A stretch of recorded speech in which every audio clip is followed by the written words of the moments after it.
Bienvenidos. Hoy nos vamos a sumergir en una situación clínica que la verdad es de máxima urgencia en obstetricia. Tenemos un caso, ¿eh? Se trata de una mujer de 41 años, es su tercer embarazo, ya tenía un parto vaginal previo y también una cesárea anterior. Y bueno, acaba de dar a luz por cesárea a las 38 semanas. Era un embarazo gemelar. Y después de la cesárea se le tuvo que hacer un alumbramiento manual para sacar las placentas. De acuerdo. Vale, vamos a ver. Ya de entrada, este perfil que describes acumula varios factores de riesgo importantes para una complicación bastante temida, la hemorragia posparto, la HPP. Fíjate, la edad, por encima de 35, 40 años, ya suma. Luego, tercer embarazo, la multiparidad, también. Una cesárea previa, otro factor. Y sobre todo, el embarazo gemelar. Eso implica un útero que ha estado sometido a una sobredistensión enorme, mucho más de lo normal. Y el remate, el alumbramiento manual, que siempre es una maniobra más, digamos, invasiva, con más riesgo de que algo no vaya perfecto. Vale, ¿y cuál es la situación ahora mismo, justo después de todo eso? Pues la situación ahora mismo es crítica, la verdad. El equipo nota que al palpar el abdomen, el útero está blando, no está contraído, no está duro como debería. Y lo más alarmante es que hay un sangrado vaginal muy abundante, ¿eh? Con coágulos grandes además. Y las constantes vitales reflejan esa gravedad. La tensión arterial ha caído a 80-40 y la frecuencia cardíaca está disparada a 110 latidos por minuto. Uf, esos signos vitales son, bueno, son una sirena de alarma, clarísimo. Una hipotensión tan marcada, 80-40, y esa taquicardia refleja. Eso es un shock hipovolémico del libro. Es la respuesta del cuerpo a una pérdida de sangre masiva. En este contexto, vamos, es prácticamente seguro que estamos ante una hemorragia posparto severa. Hay que recordar que la HPP se define clásicamente como más de medio litro de pérdida tras parto vaginal o 1 litro tras cesárea, pero en realidad es cualquier sangrado que provoque esta inestabilidad hemodinámica. Y el dato clave que mencionas, ese útero blando, flácido, eso nos orienta muchísimo. Exacto. Esa es la gran pista clínica ahora mismo, ¿verdad? Un útero que debería estar, como dices, firme, contraído para cerrar los vasos sanguíneos y en cambio está blando. Pues justo eso. Eso es la definición clínica de la atonía uterina. Es el fallo del músculo del útero, del miometrio, para contraerse eficazmente después del parto. Y es, con muchísima diferencia, la causa más frecuente de HPP. Hablamos de que es responsable de cerca del 80% de los casos, y en esta paciente, la verdad, todo encaja a la perfección. La sobredistensión brutal por los gemelos, la posible fatiga de ese músculo uterino después de tanto esfuerzo, la manipulación del alumbramiento manual, todo eso hace que la atonía sea la sospecha número 1, pero con una probabilidad altísima, yo diría que superior al 80, incluso 90% en este momento. Pero ojo, aunque sea lo más probable, en una emergencia así no podemos quedarnos solo con eso. Hay que pensar rápido, usar un esquema mental. Y para eso es muy útil la regla de las 4T. Tono, tejido, trauma y trombina, para hacer el diagnóstico diferencial rápido. Entendido. Las 4T. La atonía es el tono. ¿Y las otras tres? ¿Cómo encajarían aquí, aunque la atonía sea la principal sospechosa? Pues vamos a repasarlas rápidamente, como digo, como diagnóstico diferencial. 1. Tono. Atonía. Ya lo hemos dicho, la causa más probable, el útero blando, es el signo cardinal. Probabilidad muy alta. 2. Tejido, retención de restos. A ver, pudo quedar algo de placenta o de membranas dentro del útero. Es posible, sobre todo después de un alumbramiento manual que a veces pues no es completo al 100%. Esos restos actuarían como un cuerpo extraño, impidiendo que el útero se contraiga de forma global y eficaz. Para confirmarlo o descartarlo, lo ideal sería una ecografía rápida, ahí mismo, a pie de cama, buscando imágenes sospechosas dentro de la cavidad. Si el obstetra que hizo el alumbramiento tuvo la sensación de que salió todo, bueno, la probabilidad baja, pero no podemos decir que sea cero. Digamos, probabilidad media-baja. Vale. O sea, posible, pero menos probable que la atonía si el alumbramiento pareció completo. Exacto. 3. Trauma, desgarros. ¿Hubo alguna lesión durante la cesárea? ¿Podría ser una extensión del corte en el útero, de la histerotomía? ¿O quizás desgarros en el cuello del útero o en la vagina que a veces pasan desapercibidos inicialmente? Sin embargo, si el hallazgo dominante es un útero globalmente blando, el trauma no suele ser la causa principal. Puede contribuir, eso sí. Habría que hacer una revisión visual muy cuidadosa de todo el canal del parto y también revisar bien la incisión uterina. Probabilidad como causa principal, yo diría que baja, pero no descartable que coexista. Entendido. ¿Y la última T? 4. Trombina, coagulopatía. Un problema de coagulación de base. Es muy improbable como causa inicial si la paciente no tenía antecedentes conocidos de problemas de coagulación. Lo que sí es un peligro real, y esto es importante, es que la propia hemorragia masiva provoque una coagulopatía secundaria. Una coagulopatía por consumo, vamos, que se gastan los factores de coagulación intentando parar la hemorragia, lo que llamamos una CID, coagulación intravascular diseminada. Por eso es vital pedir pruebas de coagulación urgentes, TP, TTPA, fibrinógeno, para ver el punto de partida y cómo evoluciona. Pero como causa primaria de la hemorragia, la probabilidad es muy baja. Clarísimo el razonamiento diferencial con las 4 Ts. Entonces, volviendo a la situación. Alta sospecha de atonía, paciente en shock. ¿Cuál es el plan de acción inmediato? Porque suena a que hay que hacer muchísimas cosas a la vez. Exactamente. Es una actuación contrarreloj y, como bien dices, en paralelo. Hay dos grandes frentes simultáneos que atacar. 1. Estabilizar a la paciente, sacarla del shock hipovolémico. 2. Detener la fuente de la hemorragia, o sea, tratar la causa más probable, que es la atonía. Y todo, absolutamente todo, empieza pidiendo ayuda. Ayuda ya. Esto no lo puede manejar una sola persona.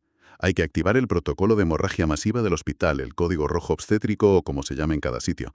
Avisar a más obstetras, a anestesia, a enfermería experta en estas situaciones, a auxiliares y, fundamental, contactar con el banco de sangre, pero ya. De acuerdo. El equipo se pone en marcha. ¿Y cómo se aborda el shock, el ABC que decías? Pues seguimos el esquema clásico de reanimación. A, airway, vía aérea. Y B, breathing, respiración. Asegurarnos de que la vía aérea está permeable, que respira bien.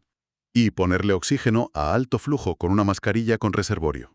Hay que intentar mejorar la oxigenación de los tejidos, que están sufriendo por la falta de sangre. C, circulation, circulación. Aquí está el meollo del shock. Necesitamos acceso vascular urgente. Hay que canalizar 2 vías venosas periféricas, y de las gordas, calibre 14 o 16 si es posible, para poder meterle líquidos muy rápido.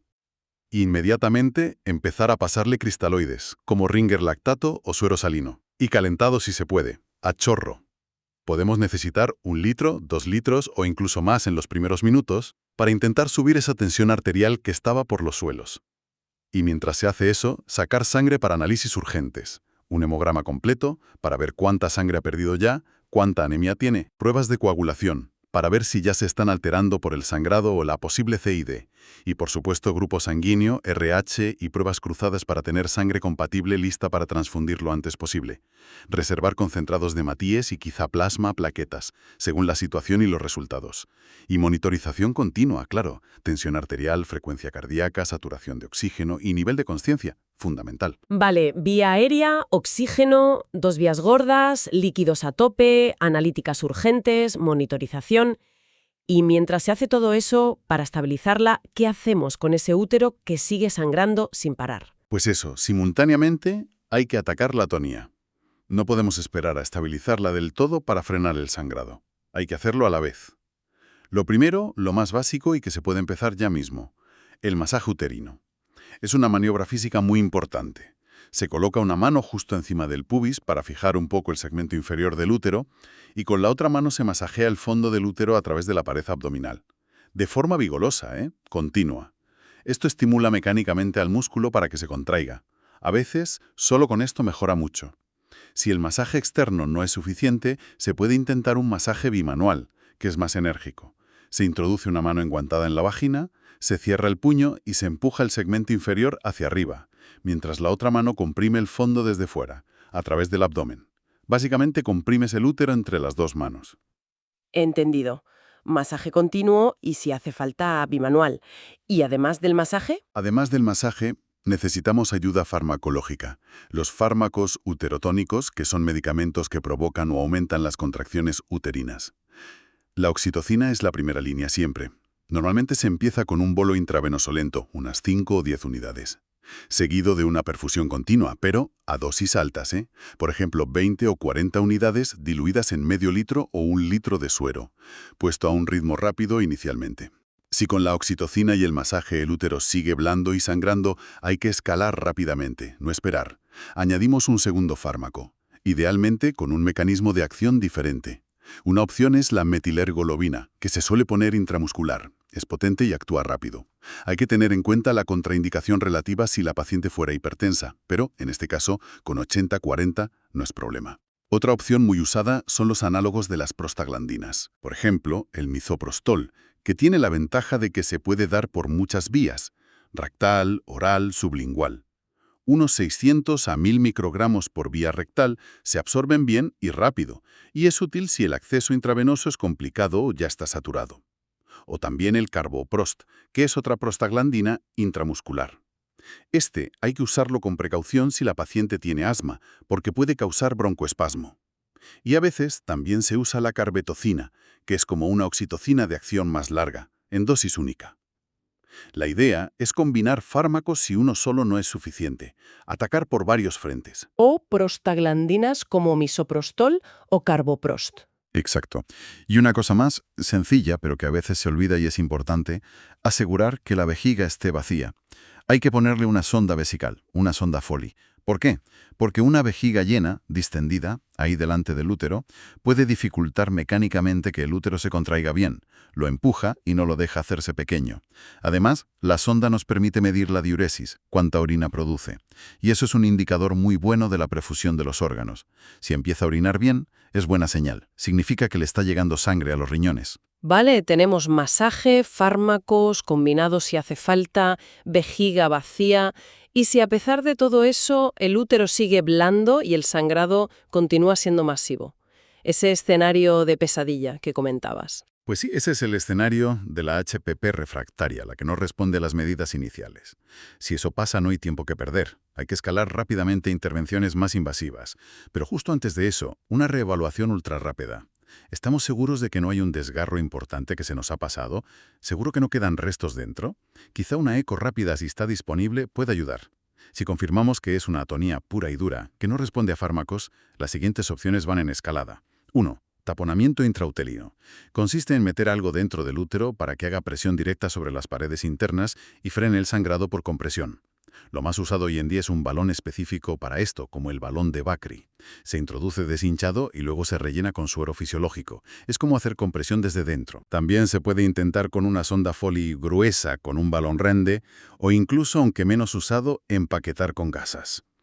2. Suturas compresivas. Si el taponamiento no funciona o no es suficiente, y si estamos en una cesárea o se decide hacer una laparotomía, abrir el abdomen, se pueden poner unos puntos de sutura especiales que abrazan y comprimen el útero desde fuera. La técnica más conocida es la sutura de Belinch. Hay otras variantes. Requieren cirugía, claro. Entiendo. Primero intentar comprimir desde dentro con el balón y si no, cirugía para comprimir desde fuera con suturas. ¿Y si ni ese funciona? Si ni el balón ni las suturas compresivas controlan el sangrado masivo, entonces hay que ir a por los vasos sanguíneos que llevan la sangre al útero. 3. Procedimientos para reducir el flujo sanguíneo. Hay dos abordajes principales. Uno es quirúrgico, la ligadura selectiva de arterias. Se pueden ligar las arterias uterinas o, si hace falta, ir más arriba y ligar las arterias hipogástricas ilíacas internas. Esto reduce drásticamente el flujo de sangre al útero. El otro es mediante radiología intervencionista, la embolización arterial selectiva. Se accede a través de una arteria, normalmente la femoral, se llega con un catéter hasta las arterias uterinas y se inyectan pequeñas partículas que las tapan, las ocluyen.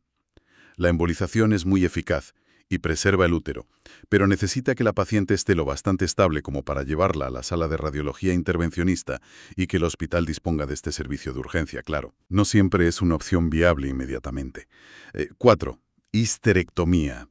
Y ya como último recurso absoluto, cuando todo lo demás ha fallado y la vida de la madre está en peligro inminente por la hemorragia, la única opción que queda es la histerectomía, la extirpación del útero. Es una decisión dramática, obviamente, sobre todo en una mujer joven, pero a veces es la única forma de salvarle la vida. Es el tratamiento definitivo, porque quitas la fuente del sangrado. Vaya estalada, desde el masaje hasta la histerectomía. Esperemos que en nuestro caso no lleguemos a tanto. Imaginemos un escenario más favorable.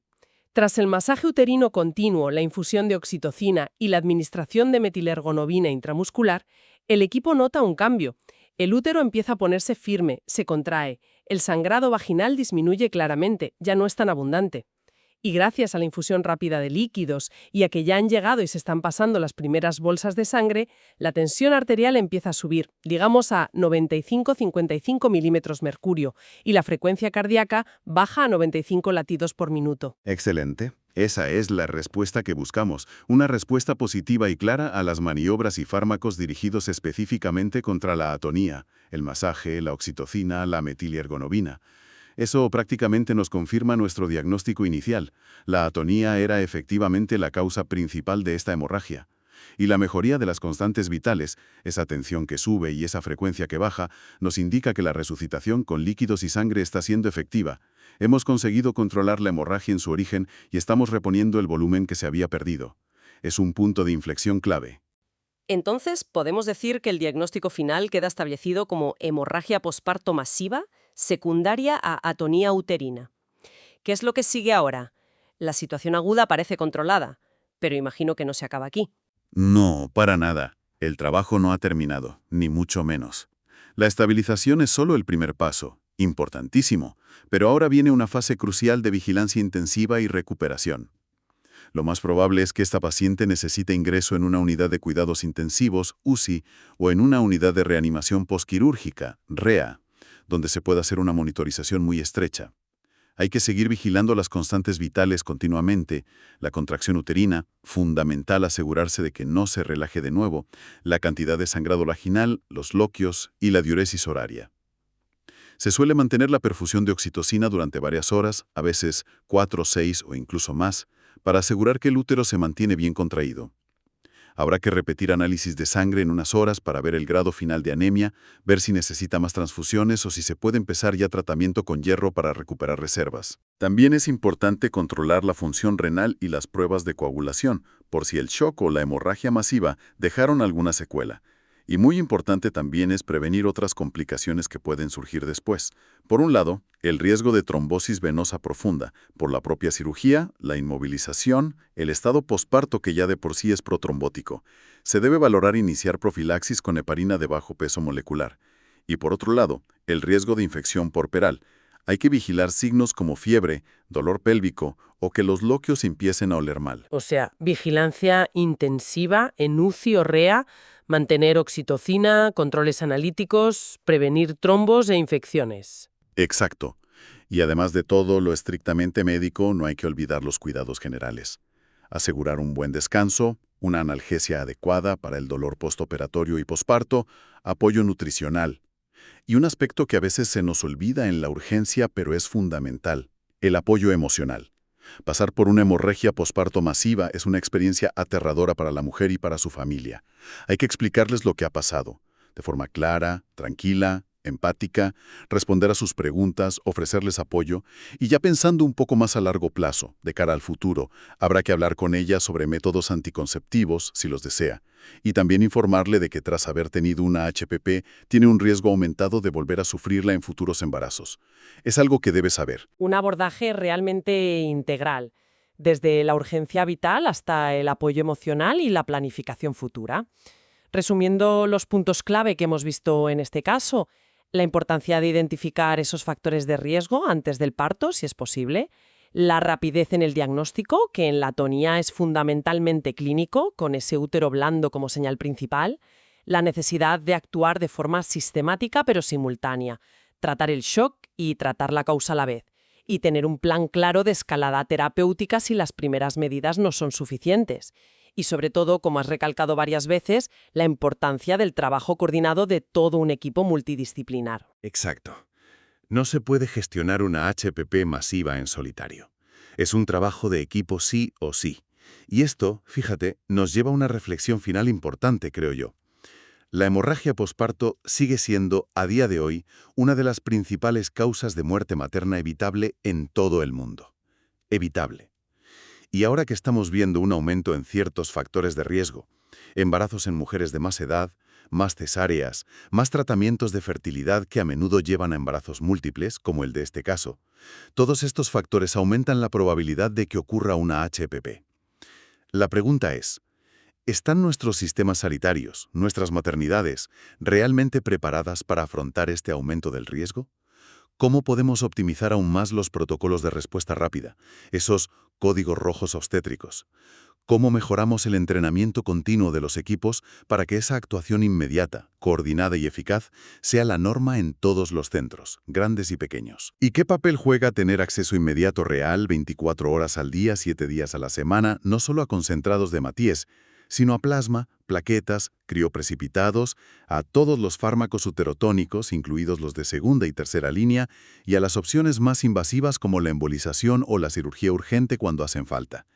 Son preguntas claves si de verdad queremos seguir reduciendo la mortalidad y la morbilidad grave por esta causa y mejorar la seguridad de nuestras madres y recién nacidos.